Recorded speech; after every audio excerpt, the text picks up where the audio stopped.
All right, perfect.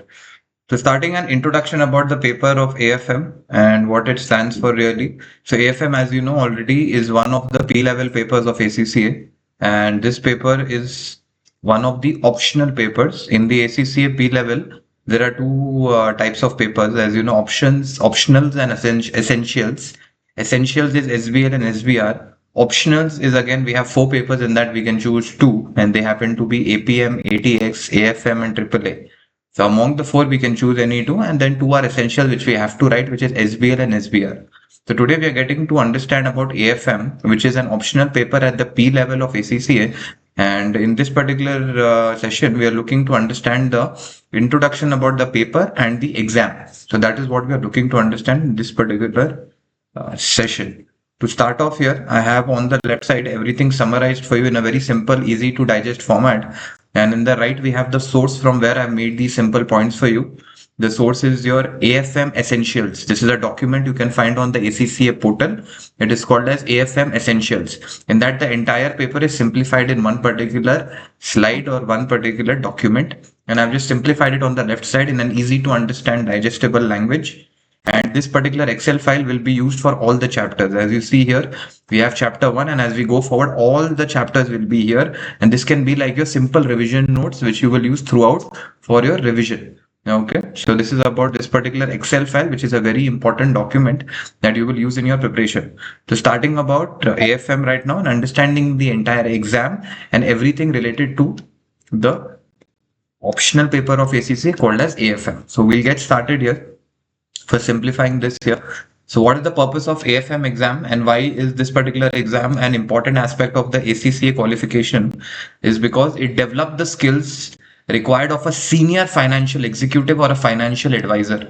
So in profiles like financial advisor or senior financial executive, if you do ever choose, this particular paper will add a lot of context and develop a very basic domain knowledge that you will require when you're working for these roles, that is a financial executive or financial advisor. So who should study the AFM? It's suitable for those students who want to specialize in financial management or strategic finance. So these are the two domains. If you're interested in these two domains, AFM is definitely the paper that you should focus. Next, what is the main focus of this particular paper? It's advising management or clients on complex financial decisions. So when you help your management to make financial decisions, you can help them making that decisions if you have a good subject knowledge of AFM and FM. So FM is something that you would have done already at your skill level. AFM will help you a lot. Okay, so this is first three about just understanding in a simplistic sense what is AFM. So first you understood what skills it is developing. It developed the skills required of a senior executive or an advisor. You understood who should study AFM and you got the main focus as well. Okay, just take me through this in short here. How have we understood this? These three things, Shri. Okay. All right. So this is about a little basic and a background. Now coming to the paper and the approaches and everything around the paper. Starting off, what is recommended before AFM? It is recommended that you complete the ethics and professional skills module before attempting the paper. Because if you do so, you'd realize that, it'll be a little easier for you to score a lot of marks here. So EPSM is a recommended compliance module that is something that you should look to finish before you complete this particular exam. Next is the study approach. So basically you can review the syllabus that we will study as we get started with the Kaplan textbook. So the review the syllabus to understand the learning outcomes and the exam expectation. Everything is there, which I have added in the remaining slides, that remaining part of the Excel file that you will see. So nothing too much on the study approach, a very generic approach that have a good look about the syllabus. Next, calculation based answers. You will see there'll be a lot of calculation based answers. So you have to clearly explain that what your recommendation is, and you have to base it on some analysis and calculations. So your recommendation, the background of your recommendation has to be some analysis, and that analysis is something that you will learn in AFM. So whenever someone asks for your recommendation should be given based on certain analysis, and that is something that we will study during the entire course of AFM. So decision making here, you have to discuss both the financial and the non-financial factors before giving a recommendation, right? You have to not just focus on the financial factors, which is the case with a lot of students, that they just focus on the financial factors. You have to also focus on the non-financial factors. Next, there will be some professional skills. So you will have to integrate the professional skills naturally into your technical answers with a very clear logical explanation. So if you give a clear logical and a clear logical explanation when you are giving your answers, you would see that you would score these professional skills marks as well. Next, study resources. So you can use the syllabus from Kaplan, technical articles, topic explainer videos that you will find on the ACCA portal. Mock exams will be there. That is again there in the CBE platform. The debrief videos will be there, and you can also refer to the ACCA's YouTube channel. So overall, these will be some of the resources that you can have a look into. Okay, so this is pretty much about the second half that we have studied over here.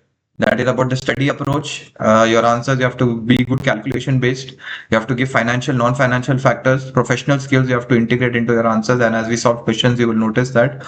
And study resources, what you should be using. Okay, did you get an idea about this, Sri? Any questions on this part that I've highlighted? Okay.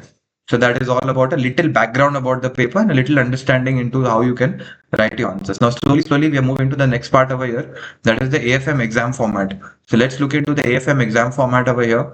So if you see here, the exam duration is, as we all know, it's 3 hours, 15 minutes, and it's a CBE exam. That is computer-based exam, 3 hours, 15 minutes. That is the duration.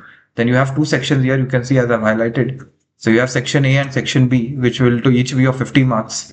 And section A, if you see, there'll be one compulsory scenario-based question. One compulsory scenario-based question will be there, and there'll be 40 technical marks and 10 professional skill marks that you can score over here. And whereas when you go into the section B, there are two compulsory questions that is worth 25 marks each, right? And the breakdown is you'll get 20 technical marks and 5 professional skills marks each.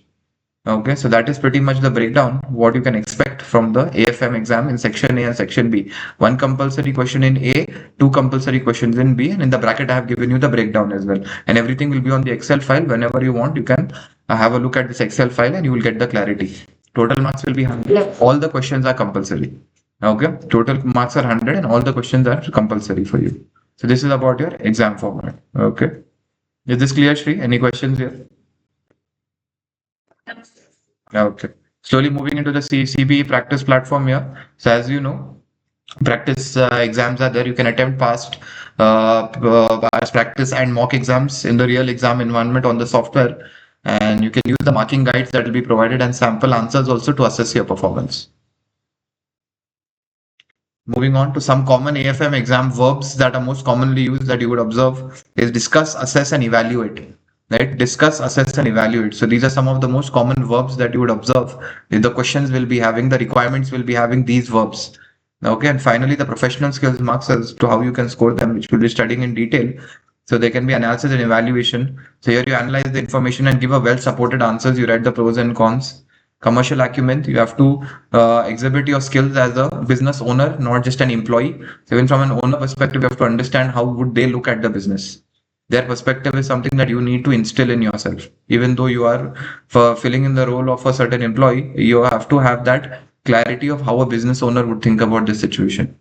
Communication here, you have to make sure that you are addressing the person, whoever you're writing the letter to, or whatever format they have told you to make. Whenever you are drafting your answer, you should know who the end person is.